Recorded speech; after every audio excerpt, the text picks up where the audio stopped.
સંજેલી તાલુકામાં આવેલ પિછોડા ભીતફળિયા મુકામે ગુરુ ગોવિંદ ચોક ખાતે પરમ પૂજ્ય ગુરુ ગોવિંદ મહારાજની પ્રતિમા અનાવરણ કાર્યક્રમ તેમજ ચિંતન શિબિર કાર્યક્રમ યોજાયો હતો, જેમાં ડેડિયાપાડાના ધારાસભ્ય ચૈતરભાઈ વસાવા પધાર્યા હતા।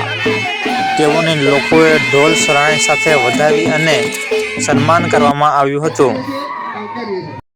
પરિસ્થિતિ આ સરકારોએ આ પ્રકારની કરી છે, એ પણ આપણે સ્વીકારવું પડશે। આજે મૂળ માલિક ક્યાં છે?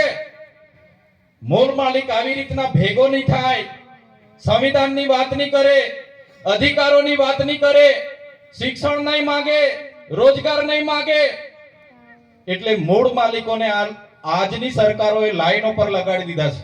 લગાડી દીધા છે કે નથી લગાડી દીધા?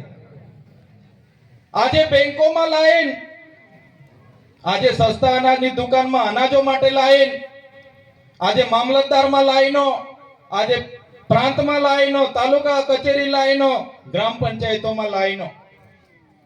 વિચાર કરો તમે, આજે મૂળ માલિકોની પરિસ્થિતિ શું છે? આજે આધાર કાર્ડ અપડેટ કરાવવા માટે લાઈનો પર આપણને લગાડી દીધા હતા કે નથી? સરકારોએ કીધું તમારા પર આધાર કાર્ડ છે, અગર તમે એના નાગરિક છો, તમને કઈ લાભ જોઈએ છે, તમારા બાળકને સ્કોલરશિપ જોઈએ છે, તો તમારો આધાર કાર્ડ તમે અપડેટ કરાવો તો જ તમને લાભ મળશે। આપણે લાઈન પર રહ્યા કે નથી રહ્યા? લાઈન પર હતા કે નથી હતા ને 2 મહિના સુધી? તે હજુ પહોંચ્યું નથી। અને સરકારોએ કીધું તમારા પર જે રેશન કાર્ડો છે એને તમે 31/12 સુધીમાં કેવાયસી નહીં કરાવશો તો તમને અનાજ નહીં મળશે। આપણે લાઈન ઉપર આવી ગયા કે નહીં આવી ગયા?